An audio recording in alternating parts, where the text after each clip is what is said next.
Kamohelo Magengenene was excited to attend a BMW car spinning event. Him and his friends got there and they were having a good time.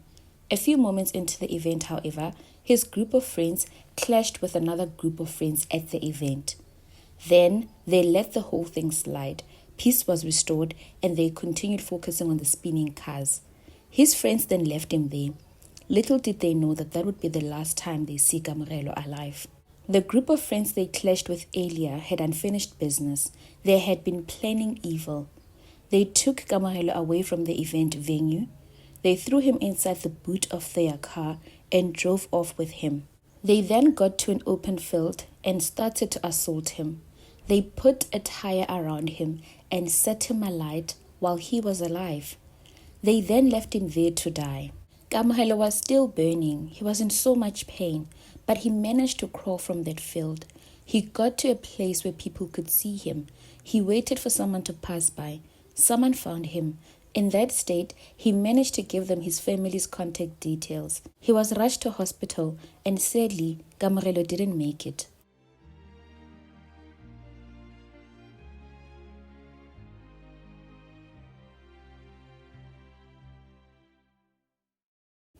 This is a story of how the life of a young man with a lot of potential was taken away from him in the most cruel way imaginable, just like that.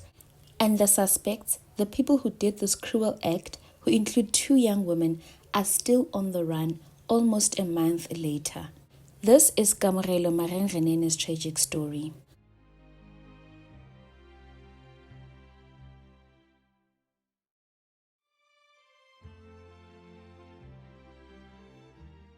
Welcome back to True Crime Julia. This is where we profile true crime cases that have happened in South Africa.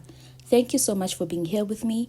I do appreciate the kind words, the check-ins, and just everyone in the comments sharing their stories, adding into the conversation, and us trying to figure out how far we can go by telling these stories and making sure that they remain in the discourse. So do note that this is one of the new cases. The story is currently in court, so it is currently based on allegations. The story is well covered in the media as well, and Kamohelo's friends are also sharing on their social media.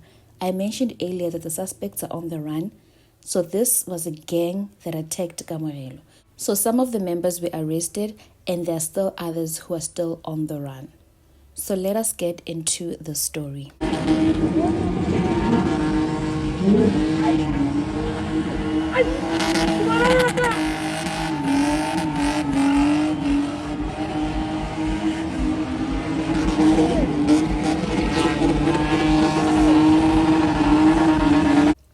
This is one of the most heartbreaking cases to come out of Soweto in 2025.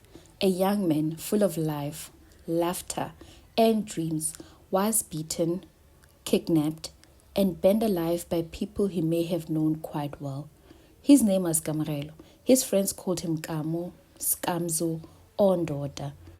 He was only 21 years old when his life was stolen in the most brutal way imaginable. It was on the 13th of September 2025, a Saturday night in Soweto.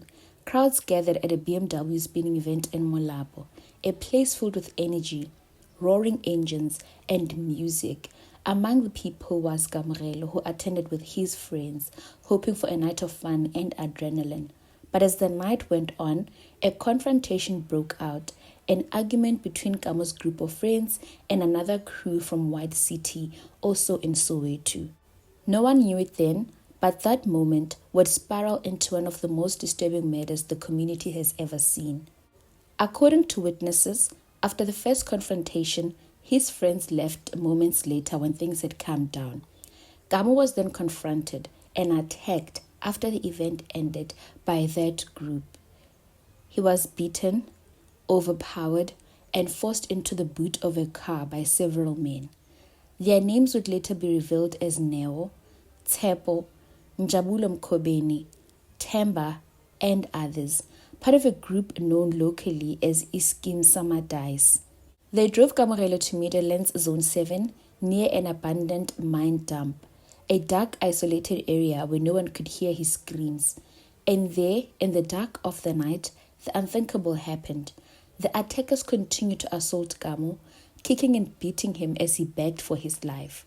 Then, they wrapped a tie around his neck, doused him in a petrol, and set him alight while he was still alive.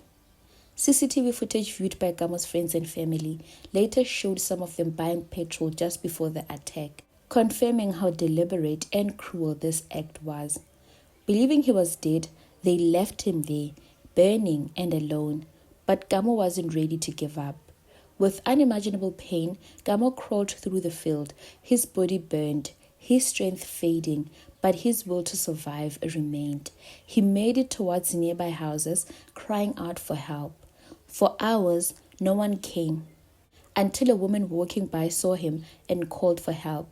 Even in that state, Kamo managed to give his home address, helping rescuers locate his family and their contacts. His sister Tandu rushed to the scene, meeting him at the ambulance. She recalls holding his hand as he whispered his last words, "I can see you." He was then rushed to Chris Hani Baragwanath Hospital. He was pronounced dead just 7 minutes after arriving.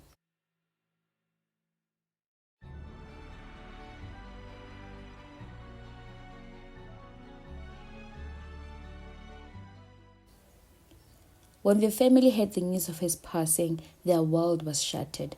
Tando says he was still young, none of his attackers were his age, and they showed no remorse.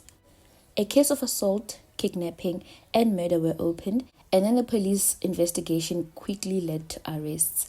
One suspect pointed out the others, leading to the capture of 5 men.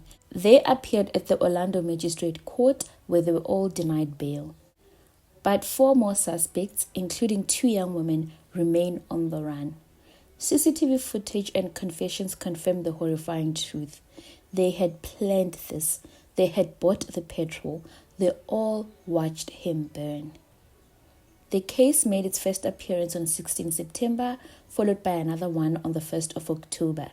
This is where the suspects showed absolutely no remorse, according to the family. Their family, instead of apologizing, allegedly told Kamohele's family that their son is dead.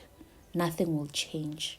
Now the community of Protea Glen and Meadowlands is uniting, demanding justice and safety for their youth. The court case has been postponed to October 30, 2025, as the search continues for the remaining fugitives. Kamo's death sparked outrage across Soweto. Posters and vigils appeared with his photo, a young man whose dreams were burned away in one senseless act of violence. Residents say enough is enough. They want to see tougher punishments for killers and more protection for the youth in the township. Kamo's name has now become a rallying cry, not just for his family, but for every victim of violent crime who never got justice. Kamohelo Kamo Magengenene was only 21 years old. He had dreams, he had a family, and he had a future. But on that September night, his life was stolen by people who showed no humanity. As the story progresses, we will keep an eye on the case for updates. So what are your thoughts on the story? Do you have gangs in your area? And how are you guys fighting this?